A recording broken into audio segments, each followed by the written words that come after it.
Welcome to our latest adventure. Join us as we delve into the depths of mystery and explore the eerie unknown. Prepare for thrills, chills, and spine-tingling encounters as we journey into the heart of darkness. Are you ready to uncover secrets that have long been forgotten? Let the journey begin. A transport without lights. My name is Clara. I work as a nurse in the LDN on night shifts. Everything is slow, quiet there. You have time to think, sometimes too much. This story comes back to me every time I hear the engine at night. It was an ordinary shift, silence, routine, medication. Around 2:30, I got a call from the reception desk saying that an ambulance was coming for Mr. Dvorak to transfer him to another hospital. But we didn't report anything like that, and the management didn't know about any transfer. Annoyed, they called from the regional dispatch center. They said it was urgent. The receptionist said, "I didn't imagine it, but a moment later an ambulance was already standing at the ramp. No beacons, no markings, all black. Just weak lights in front. 2 men got out. They had white coats, but no name tags, no hospital markings, not even a greeting. They just said in a calm voice, 'Peter Dvorak, ready?' I stood there, questioning, 'But we don't have confirmation of the transfer,' I objected. One of them pulled out a piece of paper, a classic transfer form, only without a header. He handed it to me and said, 'If you're not sure, sign the silence.' That sentence sent a chill down my spine, but I opened the room. Peter was already sitting on the bed. He seemed to know what was happening. He just nodded. Resigned. They came. I wouldn't have escaped anyway. I didn't even have the strength to ask what he meant. They left with him. Silence. No lights. No sirens. In the morning, we called all the hospitals. They didn't have him anywhere. His file was gone. There was only an empty envelope left in the file cabinet. We checked the camera recordings. Between 2:52 and 3:08, there was nothing, just a black screen. I started searching, and I found out that similar cases had happened elsewhere. A black ambulance, night, no lights, no words. Patients disappeared and were never heard from again. A week later, a letter arrived at my house. No stamp, no address. Inside was a single sentence, "Thank you for your silence. It's your turn." Since then, I haven't heard the ambulance the same way I used to. When I hear the engine at night and no headlights, I stop breathing. And if you ever see a black van with no lights, what's stopping you? Lock the door, and most importantly, don't answer when they call your name. Welcome to the heart of darkness, where forgotten secrets and inexplicable horrors lurk. Get ready for the chilling tale that lies within. In the abandoned house amidst the dark woods, a family with a troubled past once resided. People avoided this place like the plague, but a brave group of young adventurers decided to explore the mysteries of this forgotten dwelling. Upon entering the house, eerie sounds trapped within the walls emerged. Whispers, wails, and noises leaving no doubt about the house's dark history. As they ventured through the dark corridors, they stumbled upon an ancient inscription carved into the wall of a room surrounded by rainy windows and shattered mirrors. The inscription told the story of a family that had settled here to escape unresolved sins of the past.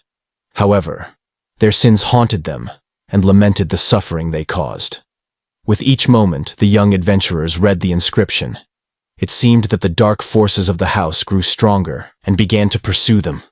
Suddenly, shadows began to appear in the darkness. Cries of past inhabitants pierced the air, and members of the group started to disappear one by one, consumed by the darkness of the house.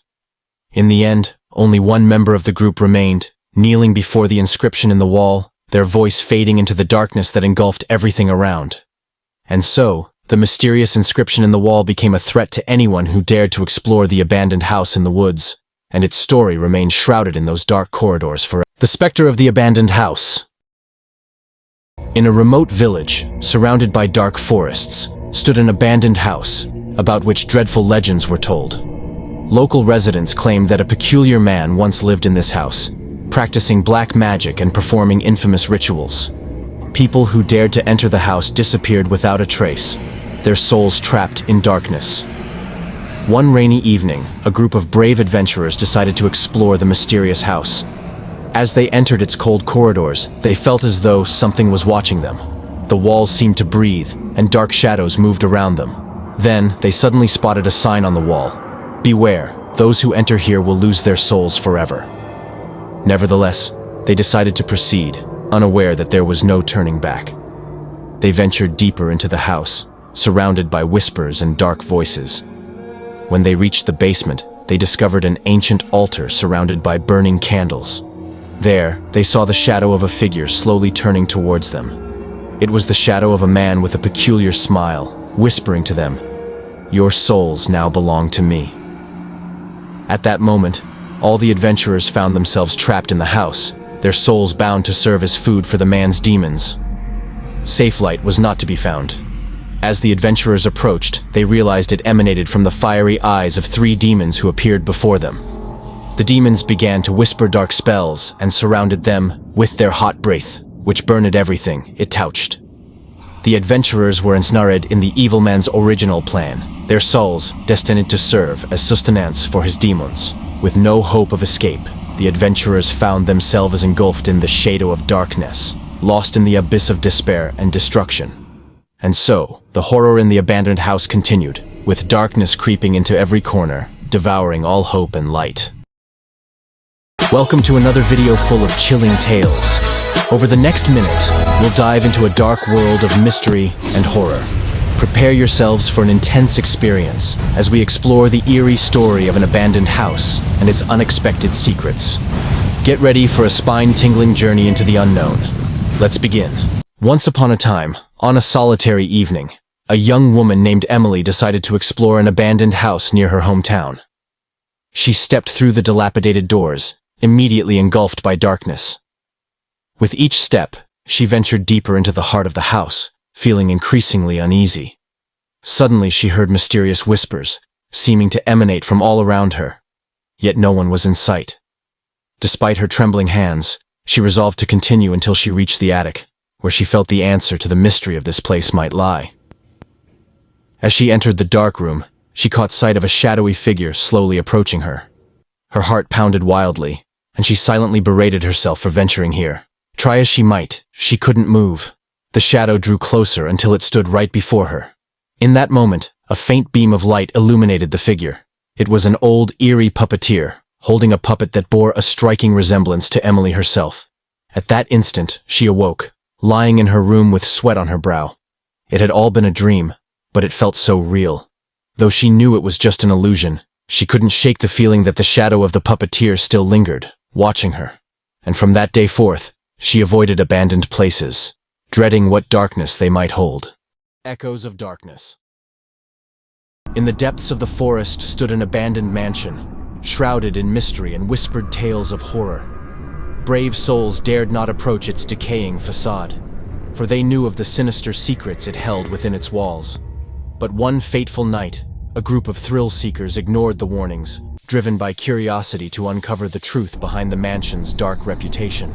Little did they know, they were about to unleash a force beyond their comprehension. As they stepped into the mansion's crumbling halls, they were consumed by a sense of unease, as if unseen eyes were watching their every move. Strange whispers echoed through the corridors, and shadows danced in the flickering candlelight. With each passing moment, the mansion seemed to come alive, its malevolent presence growing stronger. With each step, the group took deeper into its heart. Doors slammed shut behind them, trapping them in a labyrinth of nightmares. They soon realized they were not alone. Something ancient and malevolent lurked in the shadows, feeding on their fear and despair. One by one, they fell victim to its insatiable hunger, their screams echoing through the halls long after their demise. Only one member of the group managed to escape, haunted by the memories of that fateful night. But even as they fled the mansion's cursed embrace, they knew that the darkness they had awakened would continue to hunger for more souls, forever trapped in the echoes of darkness. The haunting of Darkwood Manor. Once upon a time, there was a small village in the middle of a dark forest where eerie tales were told about a sinister house at the end of the road. People said that at night, strange sounds could be heard coming from the house, and dark shadows could be seen moving around the garden. One rainy evening, a group of brave souls decided to explore the mysterious house. As they entered, they immediately felt the chill and darkness that seemed tangible. They proceeded down the hallway, which was filled with dust and cobwebs, until they reached the living room, where an old, ancient gramophone awaited them. Without hesitation, one of them turned the crank, and the old gramophone began to spin. The speakers emitted the sound of an old song, but then the sound suddenly morphed into eerie whispers and unintelligible screams. They all tried to flee, but the doors slammed shut, cutting off all contact with the outside world. Inside the house, shadows began to move, and each member of the group found themselves trapped in their own nightmare. Whispers, screams, and mysterious shadows haunted them as they tried to find a way out. When they finally escaped, they were never the same again. Since then, even more terrifying tales have been told about that place, warning people to stay far away from the sinister villa in the middle of the forest, Banebridge Mansion. In the deep forests, where trees stand like guardians of darkness and winds whisper ancient mysteries, lies the abandoned estate known as Banebridge Mansion. Once a beautiful property, it now only crumbles and threatens to fall into ruin. Its history is peculiar and filled with tragedies, instilling a chilling sense of fear in the local inhabitants. The story begins when a young journalist named Sarah decides to explore the secrets of this abandoned estate in an attempt to uncover the truth about her past. Sarah has always felt a strange connection to Banebridge Mansion, even though she has never set foot inside.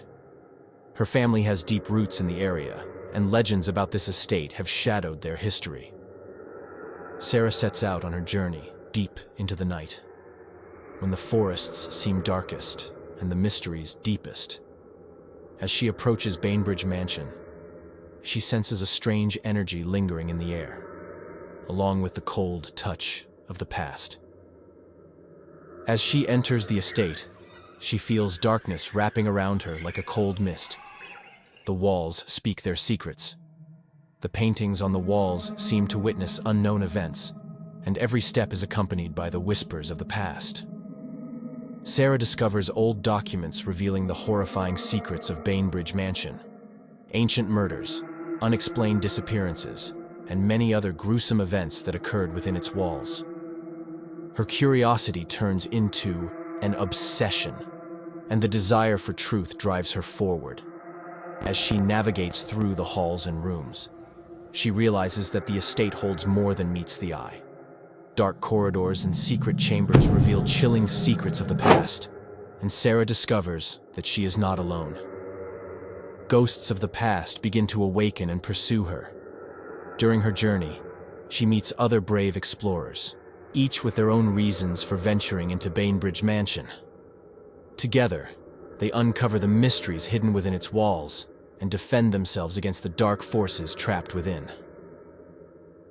Sarah gradually unveils the truth about her family, the estate, and herself. She realizes that Banebridge Mansion is not just an abandoned house, but a gateway to darkness that consumes all who dare to enter its depths. Eventually, as the truth seems within reach, Sarah must decide whether to venture further into the darkness or escape into the light. Her decision will not only influence her own fate, but also the fate of all who have ever touched this terrifying place. And so, the tale of Banebridge Mansion becomes a legend that will live on forever in the hearts of those who dared to explore its mysteries. Shadows. When I moved to a small town in northern Bohemia, I didn't expect to experience something that would change my life forever. I rented an old house on the edge of a forest that looked like it came straight out of a fairy tale. The stone walls and moss-covered roof gave the house a unique charm that immediately captivated me. I was thrilled by the tranquility and the beautiful nature around me, but soon I realized that not everything in the house was as it seemed. The first night, I slept deeply, exhausted from a day of moving. In the middle of the night, I was awakened by a strange noise. At first, I thought it was the wind, but the sound was rhythmic, like footsteps. When I looked at the clock, it was exactly 3 in the morning. I checked the whole house, but there was no one there. However, the footsteps continued, as if someone was walking on the roof. I eventually attributed it to my imagination and fell asleep again. The next night, the situation repeated itself. This time, I heard the footsteps directly above my bedroom. I climbed into the attic but found nothing once again. I began to feel uneasy, but I didn't want to give up the beautiful house because of a few strange sounds. On the third night, I was awakened not only by the noise but also by a sudden chill. The temperature in the room dropped sharply, even though it was warm outside. When I opened my eyes, I saw a shadow in the corner of the room. The shadow of a person. I wanted to scream, but my voice was stuck in my throat. The shadow slowly moved toward me, and I was paralyzed with fear. I woke up on the floor the next morning, still in shock from the previous night. I decided I had to learn more about the history of the house. I went to the local library, and after a long search, I found old newspapers. The house I was living in had belonged to the Novotny family 100 years ago. Their daughter, Anna, had mysteriously disappeared and was never found. Some said she was murdered, others that she ran away. However, everyone agreed that her spirit never left the house. I was determined to find out the truth. That evening, I went to bed with a camera set to record. When I checked the footage the next morning, I saw something that took my breath away. At 3 in the morning, the camera shook as if someone was walking past it. Then a misty figure appeared on the screen. The figure stopped by my bed and watched me for a moment before disappearing. I didn't know what to do. I decided to leave the house. I spent the last night with the lights on, thinking about my escape. At 3 in the morning, the lights suddenly went out, and I felt that I was not alone. The shadow appeared again, but this time it was closer. It was Anna. Her face was pale and her eyes empty. She whispered something I couldn't understand, and then she vanished. I packed up and left the house the next morning. I never went back. Even today, when I hear footsteps at night, I feel the chill of her presence and remember the night I encountered the ghost of Anna Novotna. After I left, I read about several other tenants who lived in the house after me. All of them left within a few weeks, some even within days. Each of them described the same experience: footsteps at night, sudden cold, and the apparition of a girl's shadow. The locals began to consider the house cursed and gradually avoided it. One day, I received a letter from the former owner of the house, apologizing for not telling me about its history. The letter said that Anna was a young girl who suffered from mental health issues. She was locked in the attic because her family feared she might harm herself or others. One night, she disappeared and was never found. The family believed that her spirit remained in the house, seeking peace. A few months ago, I decided to return to the town and visit the house. I wanted to help Anna find peace. When I arrived, the house looked more abandoned than ever. The doors were locked, but I still had my old key. I entered, and I was immediately greeted by the familiar chill. I went to the attic, where I found an old diary. It was Anna's diary. She wrote about her sadness, loneliness, and fear. On the last page, she mentioned that she wanted to leave but didn't know how. I closed the diary and said aloud, "Anna, if you're here, I know what you went through. I hope you find peace." As I turned to leave, I felt a warm breeze, as if someone had gently touched my face. The house suddenly felt quieter, more peaceful. I believe Anna finally found her peace, and the house will no longer haunt anyone. Since then, I have felt calmer and more balanced. I learned that sometimes we have to face our fears and help those trapped between worlds find peace. The story of Anna Novotna became a reminder, not only for me, but also for others seeking truth and reconciliation. Phantom of Pinewood Forest, a true horror story. The story I'm about to tell is based on true events. Some details have been added for dramatic effect, but the core of the story really happened. The Phantom of Pinewood Forest. In 1987, a small village named Pinewood, nestled in the Czech countryside, became the site of terrifying events that haunt its residents to this day. Jan and Eva Novak were a young couple who had just moved into an old house on the outskirts of the village. The house was surrounded by a dense forest, which the locals called Pinewood Forest. The villagers often warned that strange things happened in the forest and advised avoiding it, especially after dark. One autumn evening, John decided to explore the forest. Ava was against it, having heard stories of strange disappearances and unexplained phenomena. But John reassured her, saying they were just tales. He took a flashlight and headed into the forest. An hour passed, and when John didn't return, Eva grew anxious. She went to the neighbors, who helped organize a search party. Several men from the village ventured into the forest, calling out for Jan, but received no response. Eventually, they found his flashlight lying on the ground next to an old, abandoned mine shaft. There was no sign of Jan. The following days turned into a nightmare. Eva claimed she could hear Jan calling for help from the forest at night. But whenever she tried to follow the voice, she always ended up at the old mine. The locals began talking about an ancient curse that had befallen the forest and the old mine. According to legend, many workers had died in a collapse there, and their souls never left the forest. Desperate and exhausted, Eva decided to enter the mine herself. As soon as she stepped inside, she felt a chill and heard whispers. It was as if someone or something was watching her. She found some old tools and decaying wooden beams, but no sign of Jan. As she turned to leave, she heard footsteps behind her. She turned around, but no one was there. She quickened her pace and almost ran out. That night, Eva dreamt that Jan was calling her again. This time it was different. The voice was closer and more intense. Unable to sleep, she decided to go back to the forest, this time with a few neighbors. As they approached the mine, the wind started blowing fiercely, and the trees bent under its force. Suddenly, a thick fog appeared, and a terrifying scream echoed through the forest. Everyone stopped and looked at each other in horror. From the fog emerged a figure. It was Jan, or at least something that looked like him. His eyes were empty, and his face was pale. "Help me," he whispered. "They left me here. I can't leave." When Eva tried to touch him, his figure dissolved and vanished into the fog. It was never determined what exactly happened.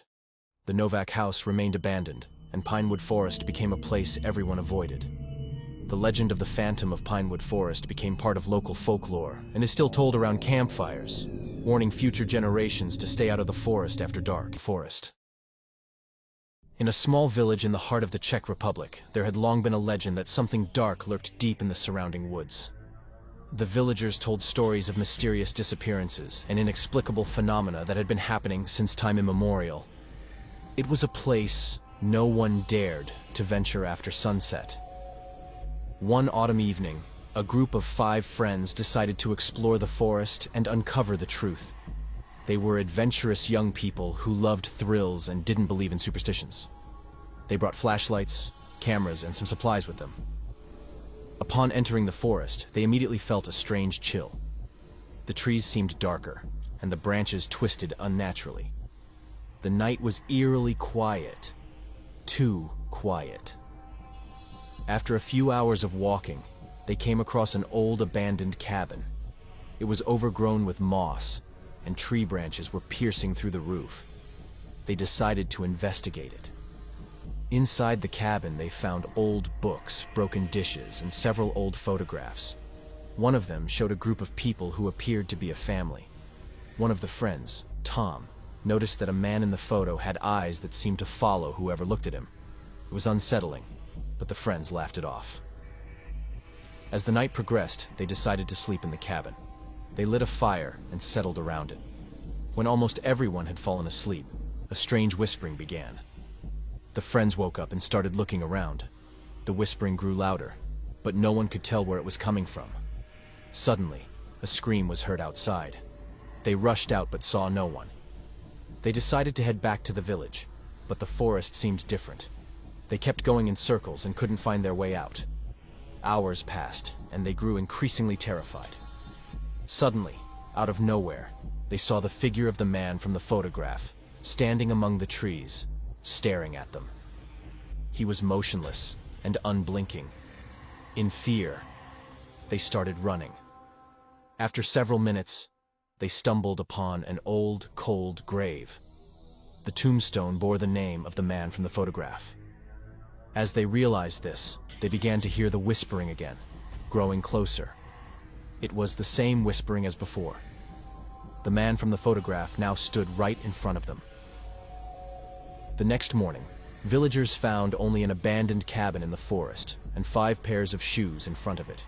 It was never discovered what had happened to the friends. The forest remained cursed, and no one ever ventured there again. The villagers believe that the spirit of the man in the photograph still searches for his family, and anyone who enters his forest never leaves. The haunting of Shadow House.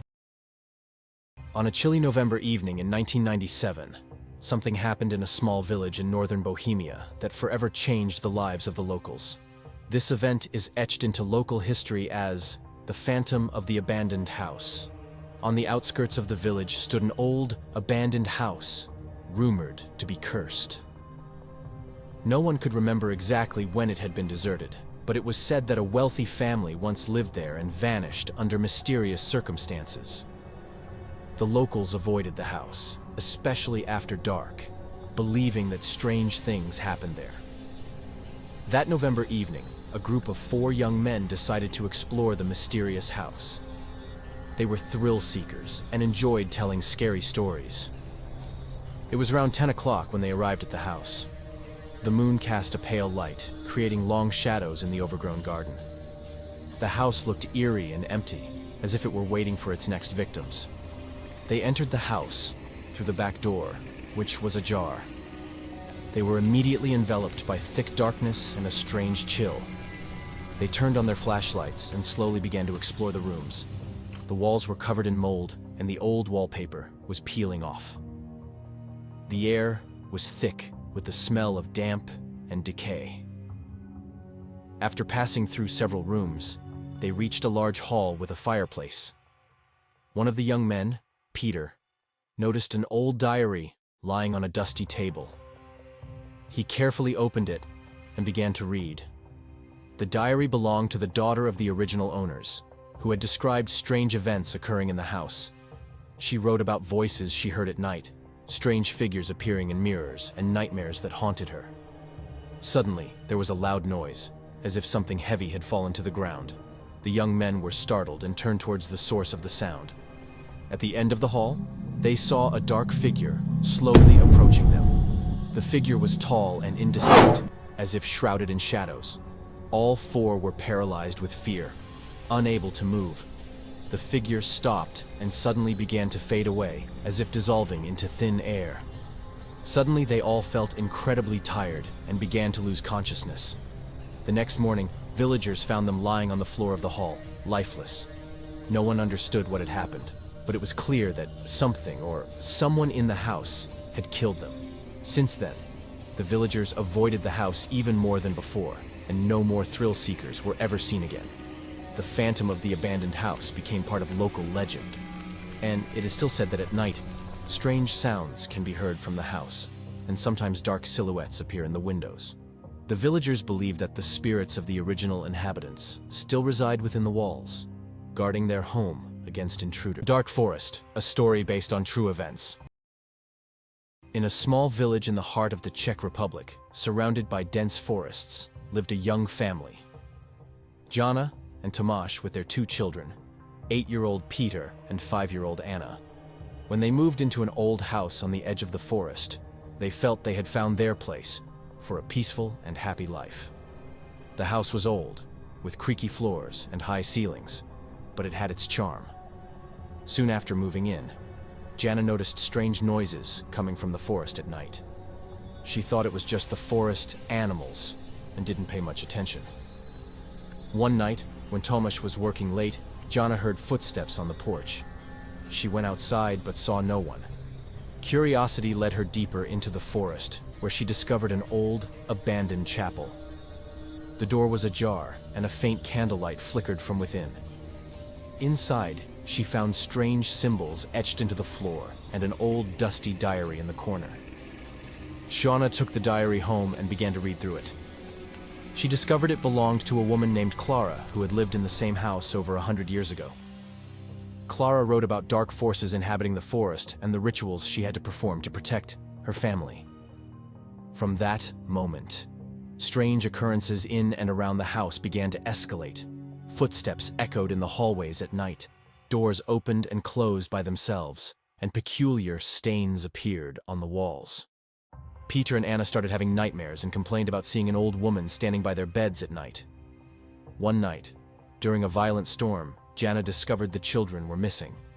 She and Tomasz searched the entire house but found no trace of them. Jana remembered the diary and what Clara had written about the chapel in the forest. Without hesitation, they ventured into the dark and stormy woods. When they reached the chapel, they found the children inside, standing in the middle of a circle of candles with the same symbols Jana had seen in the diary etched around them. As soon as they entered the chapel, the candle flames went out, plunging the room into darkness. A faint whispering emanated from the corner, and Jana realized that what Clara had written was true. They began to hear footsteps and saw the outline of a figure approaching them, an old woman with a hollow gaze and pale face. She came closer and closer, almost within reach. Jana remembered the last page of the diary, where Clara described how to defeat the evil. They had to destroy the symbols. Tomasz quickly kicked over the circle of candles, and Jana began smudging the symbols on the floor. The figure started to fade, and the whispering ceased. When all the symbols were destroyed, the chapel filled with a blinding light, and the figure disappeared.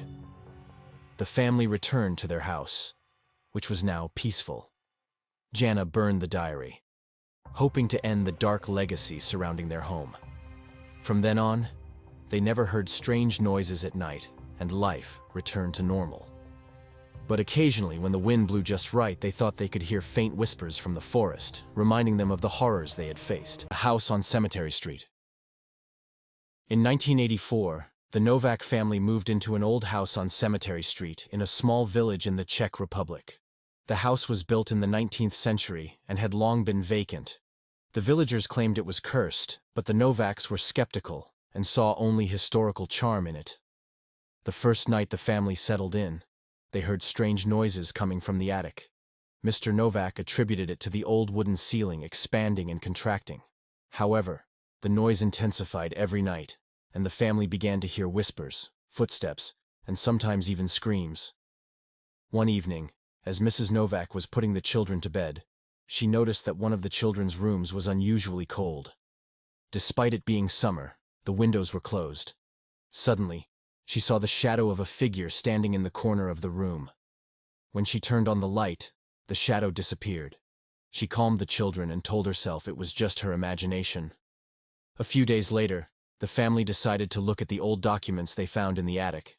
They discovered the diary of the former owner of the house, describing strange events and the disappearance of several people in the house. According to the diary, the house was built on the site of an old burial ground, and many believed that the souls of those buried there never found peace. Mr. Novak started researching the history of the house and found that previous owners had experienced similar problems. Several people had allegedly disappeared without a trace. Scientists at the time said they probably left their homes, but the local residents believed they were victims of supernatural forces. One night, when Mr. Novak stayed up to watch the house, he heard soft footsteps on the stairs. When he went to check, he saw an old woman in white climbing the stairs. She had empty eyes, and her gaze was chilling to the bone. Suddenly, the woman turned and disappeared. Mr. Novak couldn't believe his eyes. The family decided to leave the house and return to the city. However, before they could move out, the young child of the Novaks, who had never walked around the house alone before, disappeared. The family searched every corner of the house, but the child was nowhere to be found. When they called the police, they found the child sleeping in the attic, in a room that had previously been locked and to which the child had no access. The child was unable to explain how they got there. After this incident, the family immediately left the house and never returned. The house on Cemetery Street remained abandoned, and the villagers say you can still hear whispers and footsteps when it gets dark. Some claim to have seen the figure of an old woman in the windows, searching for new victims to bring to the world of spirits. Phone's ghosts, the curse of the haunted house. In a remote village in northern Bohemia stood an old house that was believed to be cursed. In 1983, the Shebeck family moved in. Soon, they began experiencing strange occurrences, unseen hands pulling them from their beds at night, and eerie sounds coming from the cellar. One winter night, Mr. Shebeck came home from work and noticed that the light was flickering in the attic window. He entered the house, which appeared normal. He turned on the lamp and went upstairs. In the attic, he found an old gramophone he had never seen before. The record was playing a chilling melody, even though the gramophone itself was not functioning. Mr. Shebeck tried to turn off the gramophone, but it wouldn't stop. Soon, he heard footsteps behind him, but when he turned around, no one was there. Moments later, a shadowy figure appeared, looking like a faceless visage. Mr. Shebeck was horrified to realize that the face belonged to the house's previous owner, who had disappeared under mysterious circumstances. In the room, strange symbols and shadows began to appear. Every night, the family woke up with bruises and scratches. Determined to uncover the truth about the house's past, Mr. Shebeck researched archives and discovered that the house had once been a site of dark rituals, and the ghosts of the victims were waiting for revenge. The family decided to leave the house. After their departure, locals say that the house remains abandoned, but every night, the sound of the gramophone creaking and strange whispers can still be heard. No one has dared to come near since then. Lost. In a small village deep within a dense forest stood an old abandoned cabin. People whispered tales of horror about it. They said that whoever entered would never return.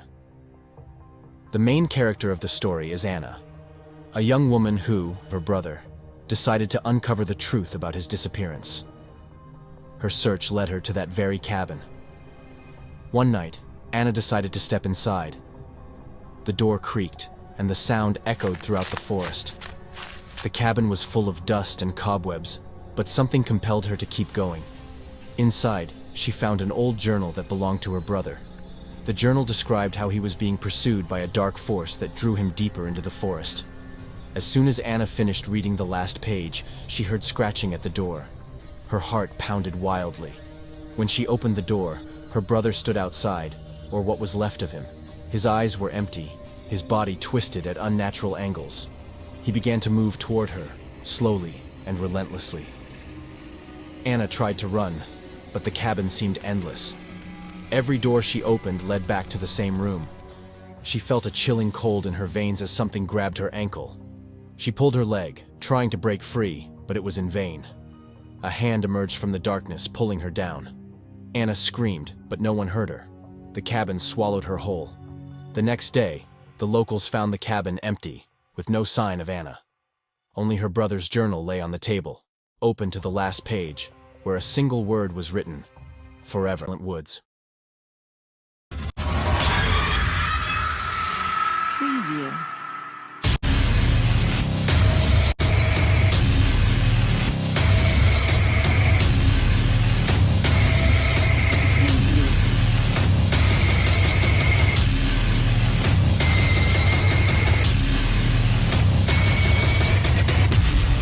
In a remote, forgotten village hidden deep within the mountains, there was an ancient legend about the silent woods.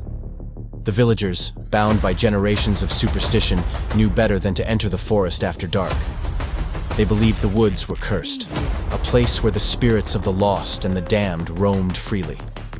The legend was passed down through countless generations. Those who dared to enter the woods at night would never return. One stormy evening, a young man named Victor, new to the village and full of curiosity, decided to challenge this deeply ingrained superstition. He had grown up in the city, where tales of ghosts and curses were nothing more than bedtime stories meant to frighten children. Victor was confident that the villagers' fear of the silent woods was nothing more than an old wives' tale. He intended to prove it. Ignoring the villagers' dire warnings, Victor prepared for his journey into the heart of the forest. He packed a flashlight, a sturdy knife, and enough food to last him until morning. With a sense of adventure and a touch of arrogance, he set out as the last light of day faded into twilight. As Victor stepped under the canopy of ancient trees, a strange, oppressive silence fell over him. The air grew colder, and the sounds of the outside world seemed to vanish, replaced by the soft crunch of leaves beneath his boots. The further he ventured, the taller and denser the trees became, their branches intertwining above him, blocking out the moonlight. Soon, the darkness became almost tangible, pressing in on him from all sides. Victor's flashlight flickered as if struggling against the unnatural blackness. The shadows it cast seemed to dance and writhe, forming shapes that moved just beyond the edge of his vision. He shook his head, trying to dispel the sense of unease creeping over him. He was determined to prove there was nothing to fear. Hours passed, or so it seemed, but the forest remained unchanged. Victor began to feel the first hints of panic. No matter which direction he turned, the trees looked the same, and the path he had taken seemed to disappear behind him. He realized, with a sinking feeling, that he was hopelessly lost. The once promising adventure had turned into a nightmare.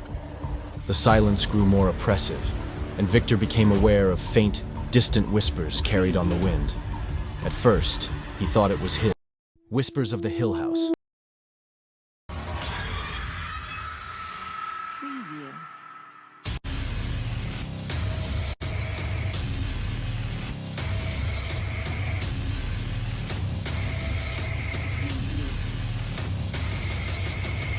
In a small town stood an old house, known as the House on the Hill. The townspeople believed it was cursed, and for decades, no one dared to live there. That changed when John, his wife Mary, and their 2 children moved in. The house, large and secluded, seemed like the perfect place to raise their family. Soon after moving in, strange things began to happen. At night, Mary heard faint whispers, but dismissed them as the wind. The children complained of a man watching them from the shadows, tall and thin with dark eyes. John reassured them it was just a nightmare, but the unease lingered. Mary started finding deep scratches on the walls, as if made by claws. Objects moved on their own, doors slammed shut, and the whispers grew louder, seeming to come from the very walls. The atmosphere in the house became oppressive, heavy with a sense of dread that none could shake. One night, Mary dreamt of a woman in the basement, holding a lifeless child. The woman's eyes were filled with despair, and she mouthed silent words of warning. Mary woke up in a cold sweat, her heart racing. The image burned into her mind. The final straw came when John heard footsteps upstairs while he was alone in the house. The footsteps were slow, deliberate, growing louder as they approached the stairs. When he reached the top, he found Emily's room in disarray, furniture overturned, the door hanging open. Terrified, the family fled the house that night, leaving everything behind. They never returned. The house on the hill remained, a place of fear and mystery, its dark history known only to those who dared to live there. And so, it stood, waiting.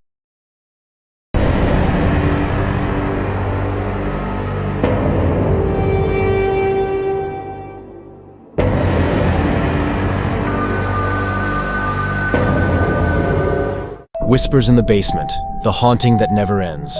Marketa moved into an old house on the edge of a village. It was cheap and rundown, but she didn't mind. On the first night, she was awakened by a faint rustling noise coming from the kitchen. When she went to check, she found nothing, except for an old clock that had long stopped working, now quietly ticking again. She stopped it and went back to bed, but sleep didn't come easily. The next night, she heard footsteps. Her heart pounded as she walked through the house, but once again, she found no one. However, in the morning, she discovered wet footprints on the floor. She dismissed it as nerves and the old superstitions surrounding the place. On the third night, she heard a child's laughter coming from beneath the floor. Determined to find the source, she discovered a hidden basement. Descending into it, she found a small girl sitting in the middle of the room. The girl's skin was pale, and her eyes were black. Marketa wanted to run, but she couldn't move.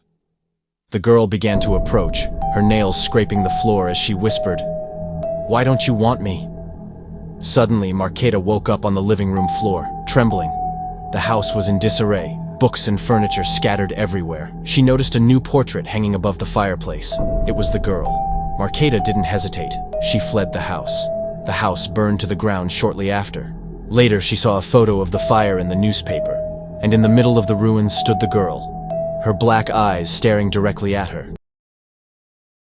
The ghost of the Stanley Hotel. Have you ever wondered if ghost stories are actually true, especially at a place like the Stanley Hotel? The Stanley Hotel in Estes Park, Colorado, has been around for more than 100 years and was built as a posh getaway for the wealthy seeking solitude in the mountains.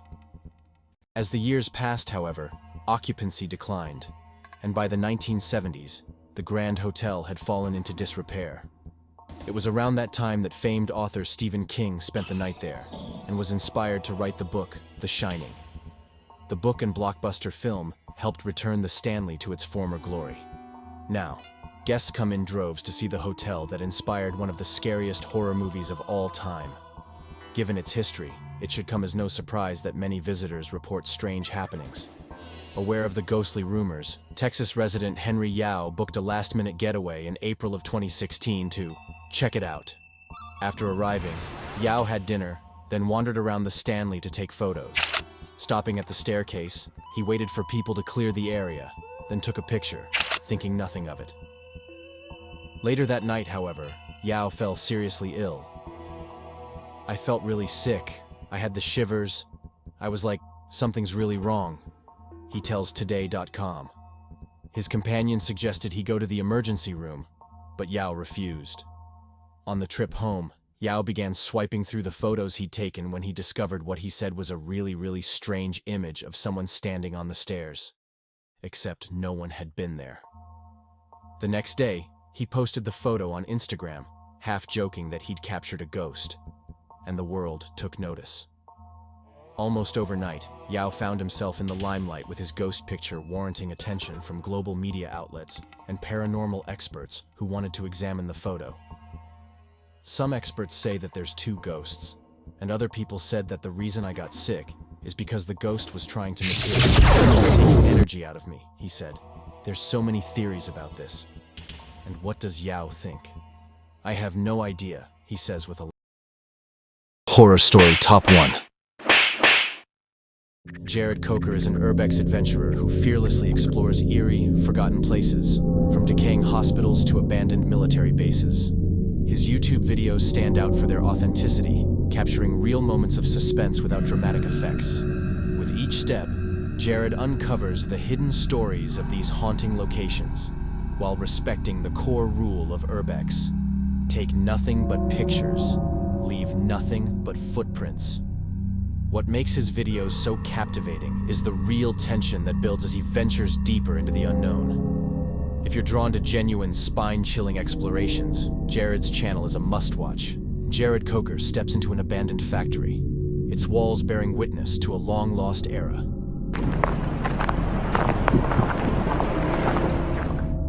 His flashlight illuminates a long, dark hallway. Scattered tools, old scraps of paper, and empty lockers lie on the floor, as if someone had to pack up quickly and disappear. The halls are empty, yet every corner feels as though something might be lurking. As he ventures deeper into the building, the dark rooms reveal further layers of forgotten history.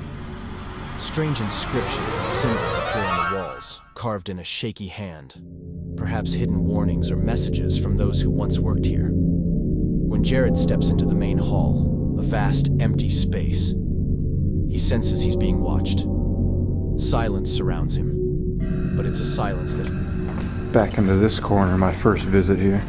Suddenly, he hears footsteps that don't match his own.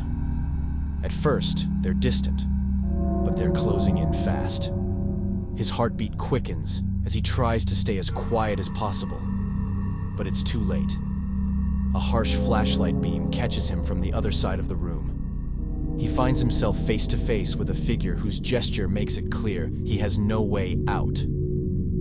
Jared realizes, hi, he's been caught. What? Sit down. Give you handcuffs. Huh? Put them on. Trying to protect its secrets. He must decide. Try to explain his presence or find an escape route before he becomes part of the story that's destined to remain here forever. The ornaments. In the snowy village of Frost Hollow, the townsfolk were preparing for Christmas. At the center of the square stood the great evergreen tree, decorated with sparkling ornaments. But this year, an unusual addition appeared, a black glass ornament with silver veins, seemingly placed there overnight. No one admitted to hanging it, but the mayor called it a holiday miracle. The villagers accepted it as a festive curiosity and went about their celebrations. That night, just after midnight, the long, silent church bells began to toll. Sophie, a curious young girl, woke to the sound and looked out her window. In the square, the black ornament glowed faintly, casting strange shadows across the snow. As she watched, shadowy figures emerged. Tall, thin creatures with twisted limbs and eyeless faces. They surrounded the tree, their long fingers brushing the branches as if searching for something. One of the figures turned its head towards Sophie, and though it had no eyes, she felt it watching her. Terrified, she backed away and ran to her parents' room. Their bed was empty, the sheets cold. She searched the house, calling for them. Hey! But there was no answer. Only the faint echo of the bells. By dawn, Sophie found the village deserted. She wandered the streets, knocking on doors, but no one was home. Returning to the square, she noticed something horrifying. New ornaments hung on the tree. Glass spheres, each holding a shadowy figure. As she drew closer, she saw her mother's face inside one. The truth hit her like a thunderbolt. The black ornament was a beacon, summoning the shadowy creatures that had taken the villagers and trapped them inside the glass. Sophie tried to break the black ornament, but the glass wouldn't crack. She pulled at it, but it burned her hands. Desperate, she remembered the church bells. They had rung when the creatures appeared. Maybe they could drive them away. Sophie ran to the church, climbing the crumbling staircase to the bell tower. She grabbed the frayed rope and pulled with all her strength. The bell groaned, then tolled with a deep, echoing chime.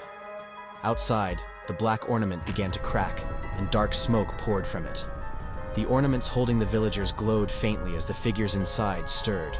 Sophie kept pulling, her hands blistering as the bell tolled again and again. With a deafening shatter, the black ornament exploded, and the shadows vanished.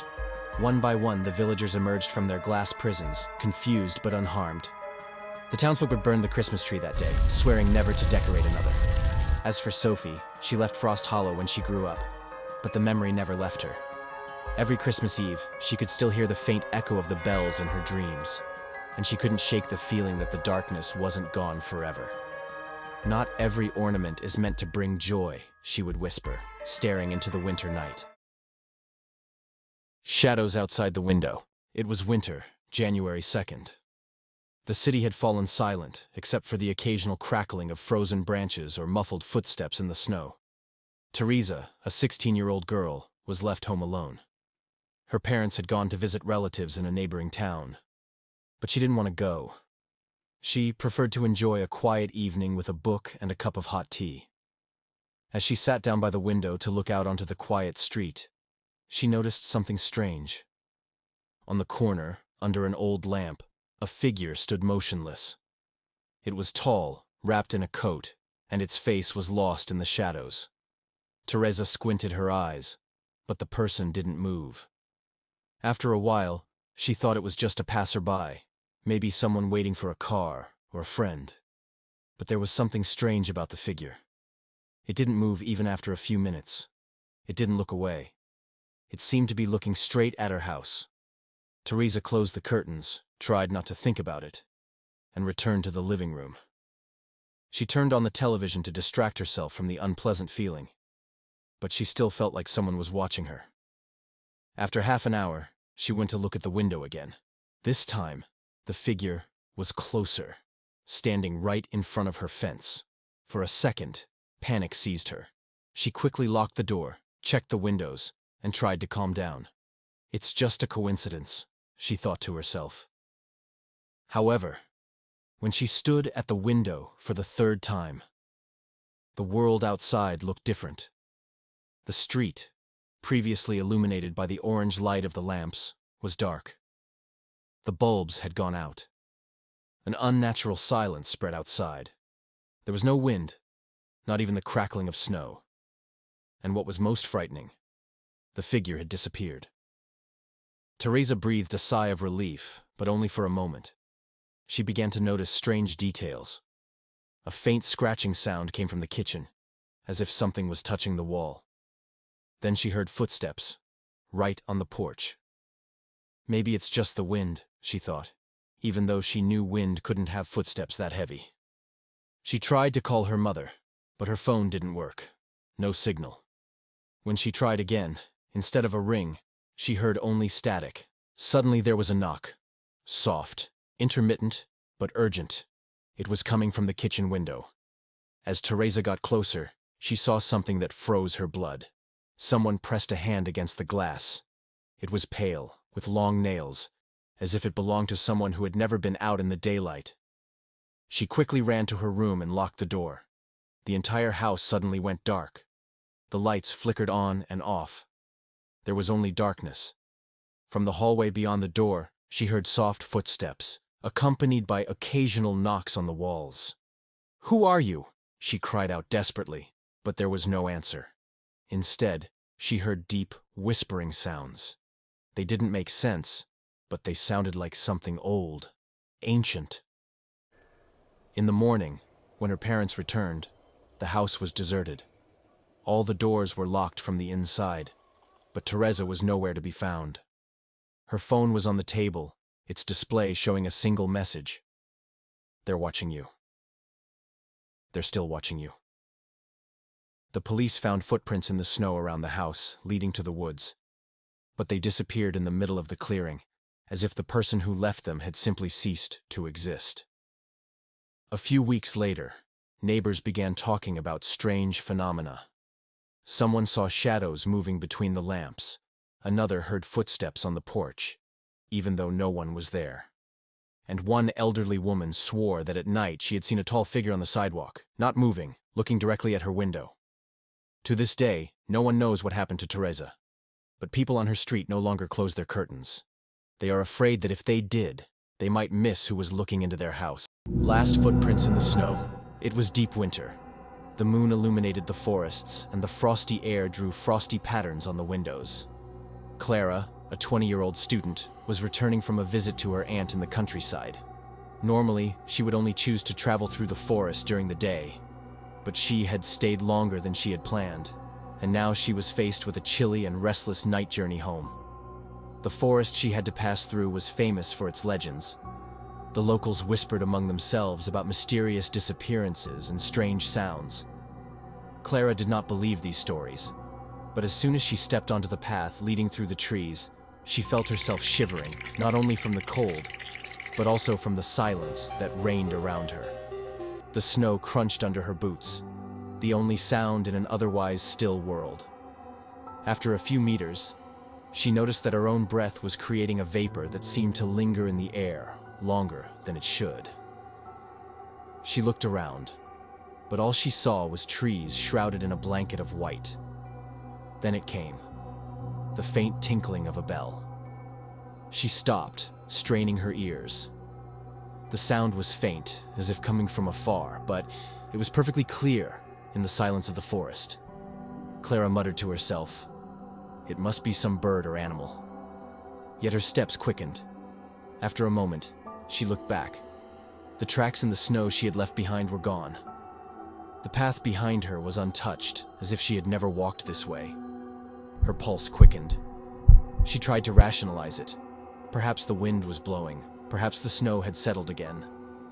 The sound of the bell rang again, closer this time. She stopped. "Is anyone there?" she called into the darkness.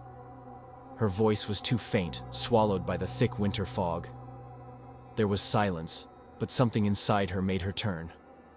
When she looked behind her, she saw a shadow among the trees. A figure. Tall, almost unnaturally thin, wearing something that resembled a long coat, standing still. Clara swallowed and took a step back. The figure did not move. "I'm just tired," she whispered to herself to calm herself. She turned and continued on faster, but the sound of the bell haunted her. It always seemed to be a few steps behind her, no matter how fast she walked. When she looked back again, the figure was gone. Yet she felt as if something was behind her. She arrived at a clearing she had never seen before. In the center stood a small cross, half covered in snow. She walked over to it to read the faded inscription.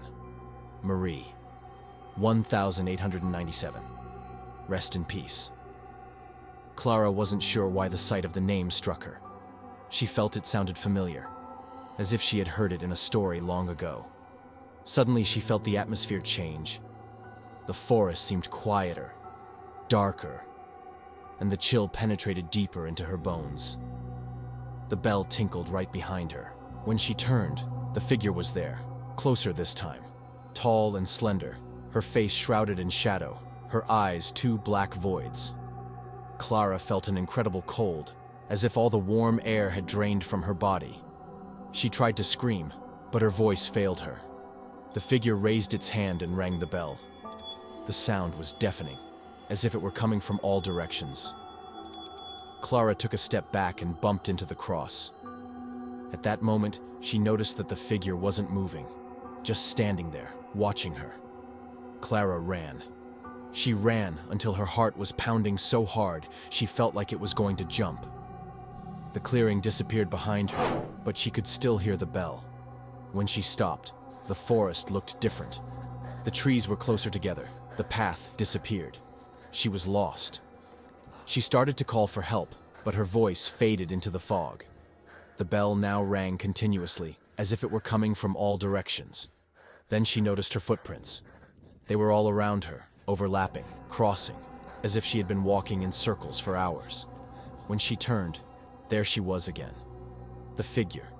This time she was so close that she could see something black dripping from the bell, like ink that absorbed the light. The cross she had seen in the clearing now appeared right in front of her. Clara fell to her knees. She couldn't move, couldn't breathe. The figure approached her, picked up the bell, and rang it. When she was found in the morning, she was sitting in a clearing, her eyes staring into space. Beside her lay a yellowed newspaper clipping. It had a photograph of a young girl, and the caption, Marie, 1897. Unsolved disappearance in the winter forest.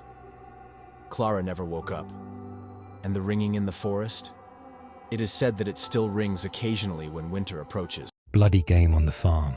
One cold January, a mystery happened in the village of Jeleji that changed the whole opinion about this town. Jeleji is located near the foot of the dark forests, which are forbidden. There have been many cases where a group of tourists appeared hanging from trees, tied by their heels, upside down, and with a mysterious symbol engraved on the back of their heads. Because of these cases, people prefer to avoid the forest. Not far from this forest is a cottage located on the farthest edge of the village. In this cottage lives a farmer with his faithful friend Genda. Once, when they had a long time, they decided to go to the forest behind their house to see what was true about these rumors. The very next day, they got ready and set off into the forest.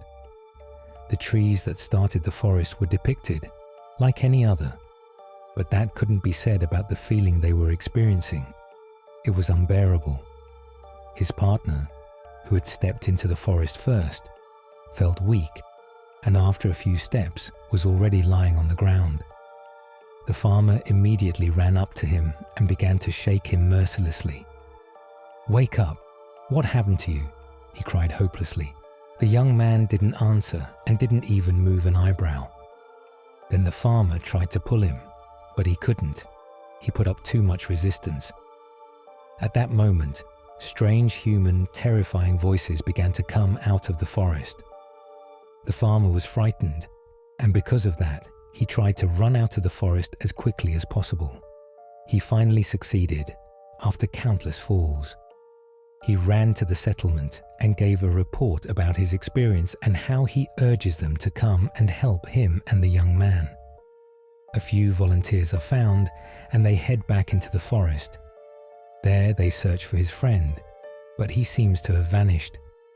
After an hour of diligent searching, they lose faith in finding Gender, so they set off for the village. Meanwhile, the volunteers are annoyed by the unsuccessful search and demand a tip from the farmer, but he doesn't have any, so unfortunately, he had to refuse. Upon entering the house, the farmer pauses over the light in his house that is on, because he remembers turning it off, so what could have happened? After a few seconds, he left it on and didn't worry about it anymore.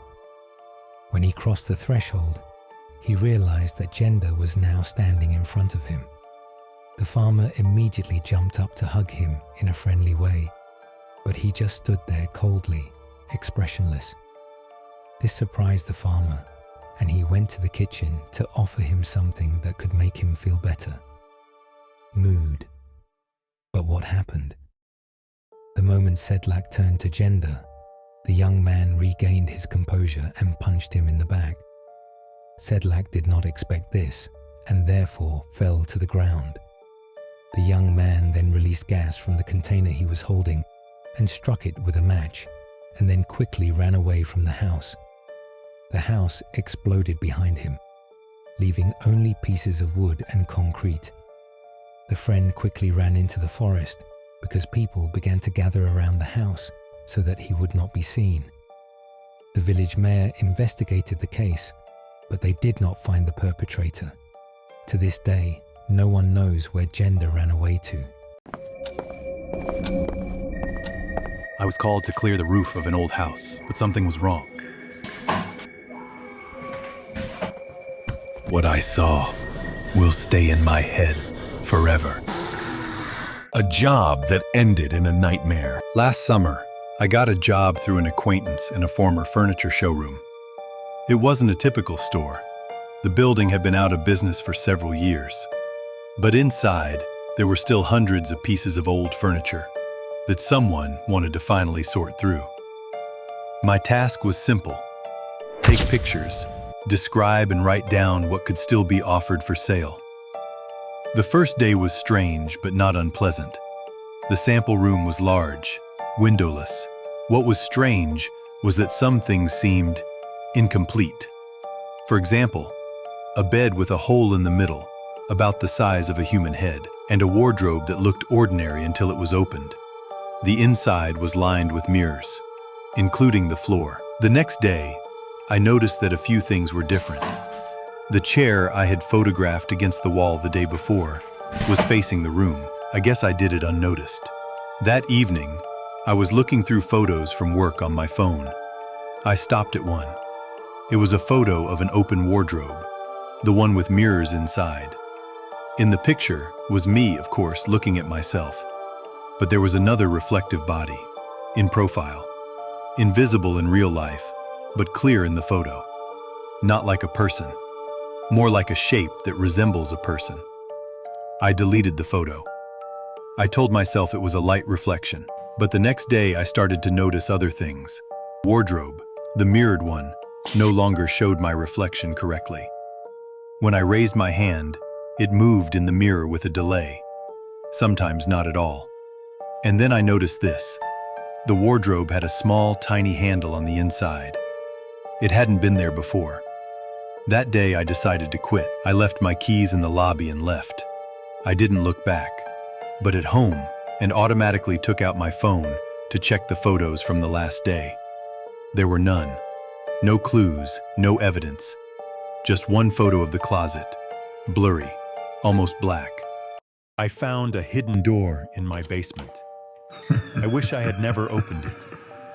I lived in my 1900 house for 5 years. I always hated the basement. It was cold, damp, and smelled like a mixture of mold and something metallic. I only went down there to get tools or to store boxes. Last week, I was moving an old bookcase and felt an icy draft. I pushed it aside and discovered a small wooden door, hidden by dust and cobwebs. It had no handle, just a rusty keyhole. I should have left, but curiosity got the better of me. I got my tools, the lock loosened after a moment, and I opened it. The air was heavy, sweet, and metallic. Beyond the door, a narrow stone staircase wound its way down, disappearing into the darkness. I walked down, my footsteps echoing hollowly, the cold growing.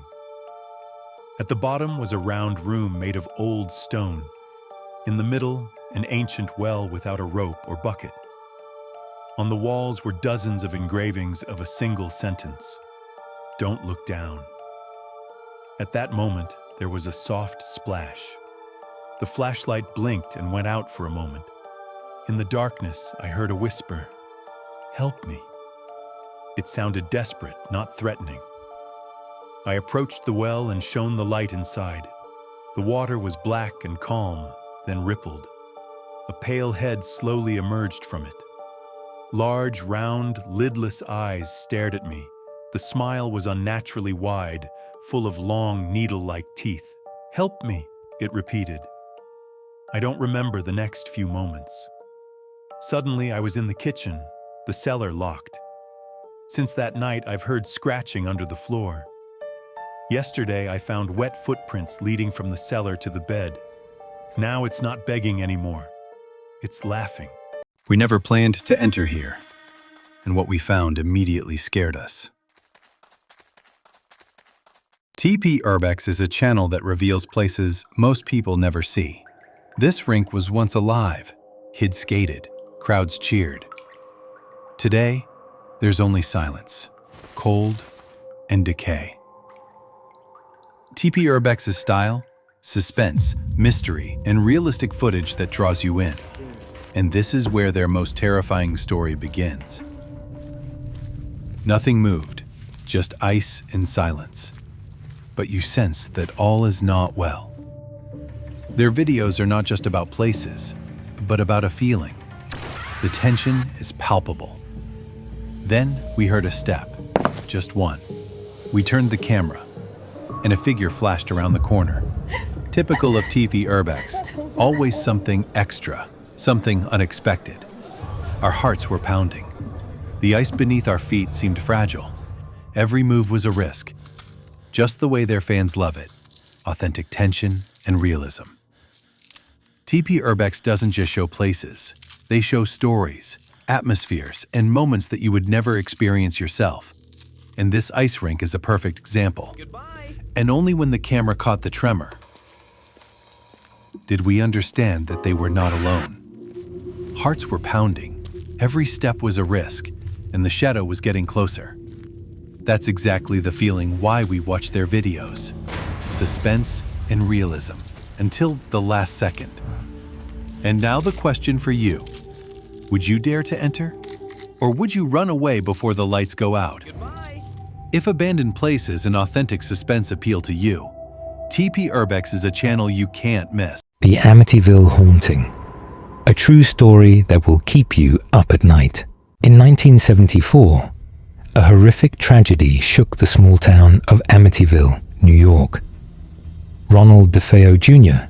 shot and killed 6 members of his family in their sleep, both his parents and 4 siblings. He claimed that he was driven to commit the crime by voices he heard in the house. His cold-blooded act attracted a lot of attention, but the horror associated with this place was just beginning. A year later, the Lutz family moved into the house. George and Kathy Lutz, along with their 3 children, believed they had found their dream home. The 5-bedroom house on the riverbank was incredibly cheap, which explained the fact that a brutal murder had taken place there. Nevertheless, they decided to start a new life there. However, they soon discovered that the house was hiding a much darker secret. The first night in the house was restless. George began to feel uncomfortably cold, even though the heating was working without problems. He often woke up at 3:15 in the morning, which was exactly the time the murders were supposed to be committed. Kathy discovered strange scratches on her body. One day, they discovered a small red room in the basement. When they entered it, they felt an indescribable stench and a strange heaviness. The Lutz family dog refused to enter the room. Kathy claimed that one night she saw the apparition of a woman in a white nightgown hovering over her son's bed. George once saw glowing eyes from outside the window. After 28 days of unexplained events, the Lutzes left the house, leaving all their belongings behind. They later claimed that the house haunted them even after they left, which only added to the mystery of the whole story.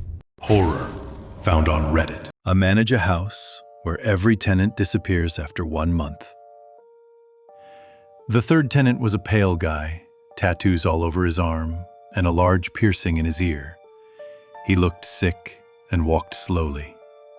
He told me he wanted to live in that house to get over his past, and I didn't want to ask for details. What really caught him was the forest view from the porch. He signed the contract on the spot, and the very next day his moving truck was parked in the garage. 2 weeks later, I realized I'd left my folder with some documents in the house and called the guy. No answer. I decided to drive out there and found the place empty, which was strange. He'd brought a lot of stuff during the move. His car wasn't in the garage, but I rang the bell anyway. Nothing. The door was unlocked, and I stepped inside, convinced something was wrong. But there was nothing to see. The house was empty, no furniture, dusty, just like it had been when I first showed it to him. A few months earlier, while eating breakfast, I got a call from a property owner who said she'd found me on Instagram. She told me she needed an experienced, fast-moving realtor to handle rental contracts for her house. And I lied, said I was that guy, even though I'd only had my license for a little over a year. Her voice was old, raspy, almost broken, like someone with throat problems. She said she lived abroad and needed someone local. I wouldn't even have to look for tenants, she pitched. There was already a list of people interested, and they'd meet me at the house. I wasn't too excited. It didn't sound like much of an opportunity until she mentioned my commission. I nearly choked on the sandwich I was eating. I repeated the number back to her, sure she'd made a mistake, but she insisted it was right. That amount would be handed to me, in cash, once the tenants signed and moved in. The only condition, she said, was that if a contract was broken due to my negligence or choice, I'd have to pay 1 month's rent. On paper, it didn't sound bad. I accepted right away. The next day, I went to see the property. It was huge, isolated, no close neighbors. Inside, there were expensive wooden furniture pieces, sculptures, installations that must have cost a fortune. The porch opened up to a wide view of a forest. Big wooden chairs faced the woods, and the owner made a point of stressing that they could not be moved from their place. I imagined myself retired there, sipping coffee, birdwatching. Coincidentally, the first tenants were a retired couple escaping the chaos of the city. When they signed, I went home torn between excitement and anxiety. Would the owner really pay me that much? I was broke. But a few days later, a suitcase showed up at my doorstep with the full amount in cash. Stacks of $100 bills wrapped in rubber bands. Weird, yeah. Wanted to see the house that day. I didn't ask questions. Couldn't complain about another commission. This time it was 2 women, a couple. One was a writer who told me she'd chosen the place to work on her next novel. Signing was easy, and another suitcase of money arrived the same way. Life was good, but honestly, I barely had other clients. All my golden eggs were tied to this strange owner I barely knew. Her name and info looked fake. Still, with the new tenants in, I figured I wouldn't hear from her for a while. Wrong. Another month later, same story. The women had left. Another new tenant.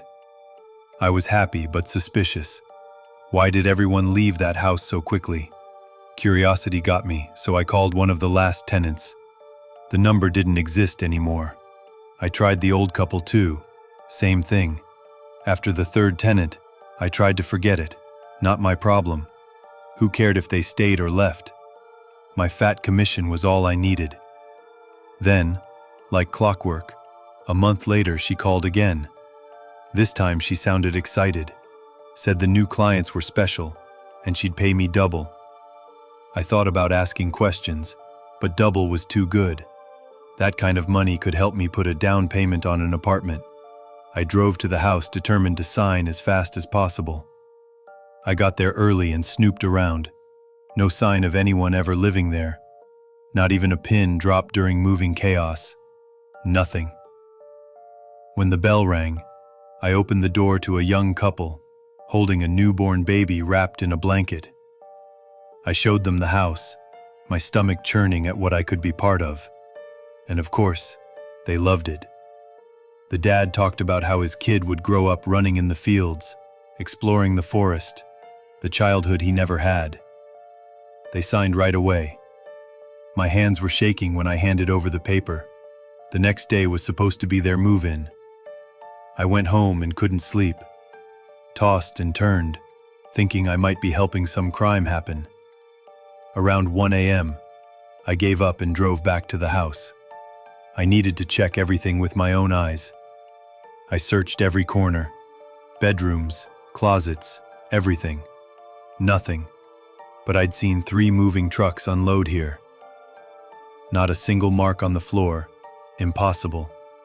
I stepped onto the porch, resigned that I'd never figure it out.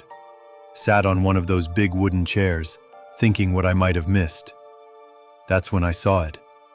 Something shiny stuck in a crack in the chair. I pulled it out. It was a piercing, probably from the last tenant. On the needle was a small red stain, blood. I reached into the crack again, feeling around, and touched something soft. I pulled it out. It was an ear. Darkened, rotten, with a torn hole where the piercing had been ripped out. I decided to push the chair to see what— There were more traces of blood there. I froze, staring at it, heart pounding. What snapped me out of it was a laugh that came out of nowhere. A woman's laugh, echoing from the darkness of the forest. It started low and distant, but quickly grew louder, hysterical. Then more laughter followed, all of them female, all coming closer, aimed at me. It was like a whole crowd was hiding in those woods. The sound grew louder and louder, until my instincts took over.